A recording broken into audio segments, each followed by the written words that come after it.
Hey hey, salut tout le monde! Je voulais partager mon bonheur actuel. Tellement génial. Oui, bon, j'ai la vue de Medellín comme ça spectaculaire qui contribue à mon bonheur, effectivement. Mais je remarque que mon bonheur est de plus en plus détaché de mes circonstances extérieures. Puis ça, là, c'est extrêmement puissant de pouvoir se sentir libre, comme je me sens dans le moment, malgré les restrictions de voyage qui existent dans le moment, peu importe ma situation financière, euh, de pouvoir cultiver puis ressentir de façon sincère, là, profonde, ce bonheur-là, peu importe que je sois en couple, que je sois célibataire ou toutes les circonstances extérieures. Puis, je voulais faire cette vidéo-là justement pour partager comment j'en suis arrivé là. Puis, bon, je veux pas dire que c'est parfait, là. Il m'arrive aussi d'être malheureux, puis de ne pas être à 100% tout le temps, ça c'est clair. Mais je remarque l'évolution sur les dernières années. Et pour moi, ben, ça a beaucoup passé par la méditation. Les retraites de méditation que j'ai fait Vipassana, c'est absolument spectaculaire. Ça nous apprend à... C'est 10 jours en silence, puis ça nous apprend à observer les choses telles qu'elles sont. Pendant 3 jours, on observe sa respiration. Donc, on fait seulement sentir l'air qui entre, l'air qui sort. Ensuite, pendant 7 autres jours, on observe nos sensations corporelles. Donc, simplement sentir la chaleur, le picotement, tout ça, partout sur le corps comme ça. Puis l'objectif de ça, c'est de vraiment ressentir les choses comme elles sont sans les juger. Puis c'est sûr qu'en méditant plusieurs heures par jour, assis, peu importe la position, il va y avoir de la douleur, il va y avoir de l'engourdissement. Et c'est d'apprendre à ne pas juger ça, justement, à ne pas réagir, ni chercher le positif, puis avoir comme du craving, d'aller rechercher le positif, ou ni d'éviter le négatif. Tout ce qu'on ne veut pas ressentir, autant la peine, la colère, peu importe les émotions qu'on considère négatives dans la société.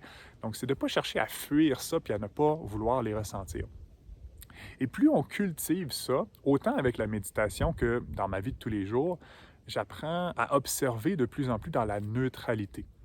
Oui, ce que je vis là, beaucoup de gens, je pense, pourraient s'accorder de dire que c'est génial, que c'est magnifique, mais j'apprends à de moins en moins juger ces choses-là. Et ça me fait énormément de bien parce que paradoxalement, c'est ça qui me permet de le vivre de plus en plus. Quand il pleut, parce que là, il fait beau, il fait soleil, mais il y a des journées aussi qui fait froid. J'ai beau être en Colombie, mais dans les montagnes, il y a des matins que c'est froid. Puis j'apprends justement à de moins en moins juger ça, puis de sortir du positif puis du négatif et d'aller dans la neutralité. La neutralité qui, pendant longtemps, j'avais l'impression que c'était ennuyant. Que je me disais, hey, moi, je veux que ma vie soit excitante, je veux vivre des émotions, je veux vivre de la passion. Puis j'ai encore ça aussi jusqu'à un certain point, mais de moins en moins.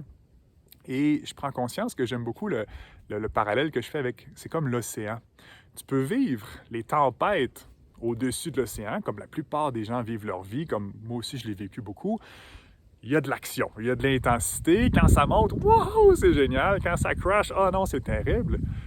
Et j'étais vraiment addict, dépendant à cette intensité-là. Et ce qui se passe dans ma vie de plus en plus, c'est que je m'en vais de plus en plus en profondeur, à l'intérieur de l'océan, en profondeur à l'intérieur de moi, où est-ce qu'il y a aussi cette intensité-là, mais plus rock and roll de vagues et de tempêtes, c'est une intensité de neutralité, de profondeur, d'être vraiment connecté avec mon intérieur, avec mon intuition, avec mes ressentis. Et quand je suis en profondeur dans l'océan, ben, les tempêtes au-dessus, que ce soit calme ou que ce soit la tempête au-dessus de l'océan, ça ne vient plus m'affecter. Puis pourtant, il y a une intensité quand même très forte, une intensité qu'on ne peut pas comprendre. Mentalement, je me dis, arc, une vie calme comme ça, une vie plate, ordinaire. J'avais un gros rejet envers ça. Mais maintenant que j'y goûte, oh wow, oh wow, je me rends compte qu'il y a une saveur, une profondeur, qu'il y a une joie même à toucher à cette profondeur-là à l'intérieur de moi. Donc voilà. Fait que j'espère que c'est clair ce que j'explique. Puis c'est pas quelque chose qui peut se comprendre rationnellement. Comme j'ai dit, j'ai même, c'est ça, rejeté cette espèce de concept-là pendant longtemps parce que j'avais peur, je voulais pas avoir une vie ennuyante. Mais aujourd'hui, je me rends compte que non, non. Quand on va vraiment en profondeur à l'intérieur de soi, quand on va débroussailler toutes les blessures émotionnelles, toutes les choses qu'on ne veut pas contacter, oh wow! Il y a une satisfaction profonde, profonde qui vient avec ça, là, puis c'est génial. Puis oui, j'en reviens encore sur le paysage qui m'aide à trouver ce bonheur-là quotidien.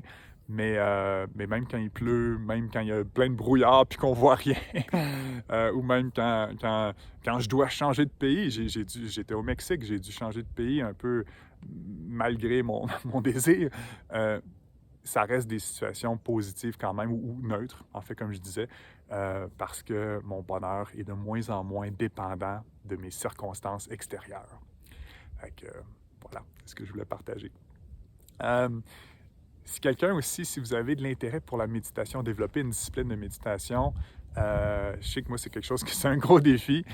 Juste à me contacter. Je suis en train de peut-être penser à démarrer un groupe justement pour faire ça, pour le faire plus facilement, pour développer cette discipline-là plus facilement quand on a un groupe. Donc, voilà. That's it. All right. Bonne journée. Bye.